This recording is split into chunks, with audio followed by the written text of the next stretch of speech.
En 2030, un quart des salariés en France sera aidant.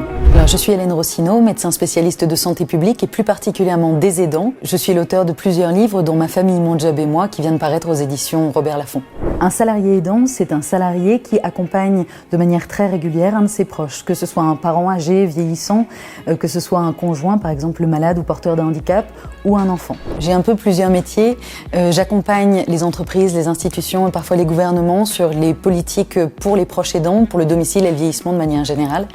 J'accompagne aussi les aidants directement via des livres et via mes réseaux sociaux. Et pour éviter le burn-out, j'ai travaillé beaucoup sur mon dernier livre, donc Ma famille, mon job et moi.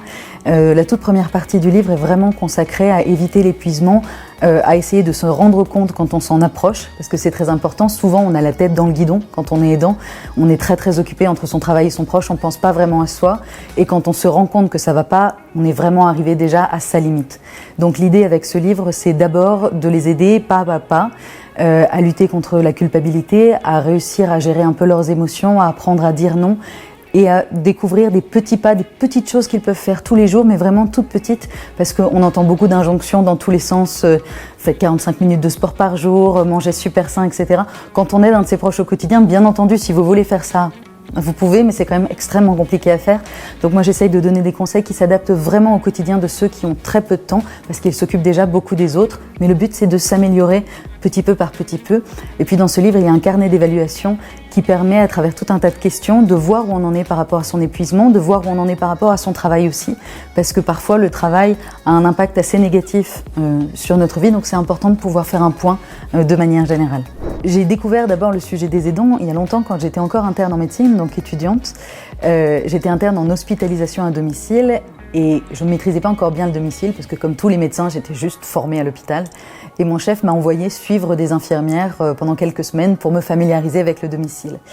Et au bout de quelques semaines, je me suis rendu compte que j'avais beaucoup discuté avec les personnes qui étaient dans la pièce. Et quand je dis les personnes, c'était pas l'infirmière ou le patient, c'était les proches qui étaient toujours là pendant les soins.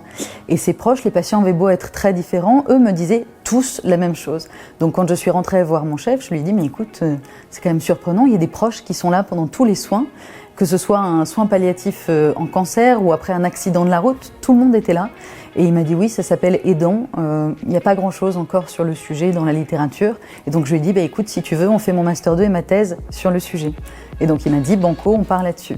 J'ai soutenu ma thèse à une date que je n'ai pas vraiment choisie. Elle a été choisie au hasard, le 5 octobre. Il faut savoir que le 6 octobre, c'est la journée nationale des aidants, mais quand j'ai choisi ma date, je ne savais pas encore.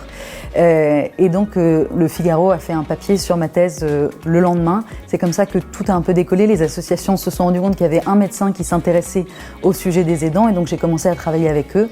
Et ensuite, une maison d'édition m'a demandé de venir échanger avec sa directrice, juste pour lui raconter le sujet des aidants et tout ce que j'avais vu au fur et à mesure des années. Et l'éditrice, qui a été ma première éditrice, m'a dit « Mais on ne peut pas vous laisser sortir de là comme ça, il faut qu'on raconte ce sujet, c'est trop important. » Alors c'est vrai qu'en entreprise, bon, bien entendu, il y a des burn-out, on va dire, habituels. Pour les salariés aidants, c'est un peu différent, c'est-à-dire que souvent, ils sont épuisés, en partie parce qu'ils sont aidants et parce que c'est déjà très compliqué de s'occuper d'un proche au quotidien, en plus de son foyer, parce que souvent ces gens ont aussi des enfants, un mari, etc. Et en ayant un job à temps plein à côté, c'est vrai que le mélange des deux est quand même très lourd. Mais il n'y a pas que le rôle d'aidant qui joue, souvent le regard, par exemple, des collègues, la charge mentale qui arrive du travail, cette pression, ce jugement qu'on subit tous les jours quand on est aidant, en allant au travail, ça joue aussi énormément. C'est vrai que imaginez si tous les matins quand vous arrivez au travail, vous voyez vos collègues qui guettent l'heure à laquelle vous arrivez, qui guettent si vous passez un appel pro ou un appel perso, c'est qui se disent « Ah là là, ça y est, elle part plus tôt », et je dis « elle » parce que c'est quand même souvent des femmes, les aidants. Elle part plus tôt, c'est pour son enfant, c'est pour son père, c'est pour sa mère, décidément elle n'est pas impliquée dans l'entreprise, et vous commencez à perdre les dossiers les plus importants au fur et à mesure. Ça joue énormément, parce que on se sent déjà vulnérable quand on est aidant, on est fatigué. On n'a pas besoin en plus de se sentir honteux, de se sentir coupable vis-à-vis de son employeur. Donc c'est vrai que ce mélange-là entre le travail qui peut devenir très lourd comme ambiance autour de ce qu'on fait, plus la maladie ou en tout cas le fait de s'occuper de son proche de manière générale, plus son quotidien à gérer à soi, souvent ça mène à une piste d'épuisement quand même assez important.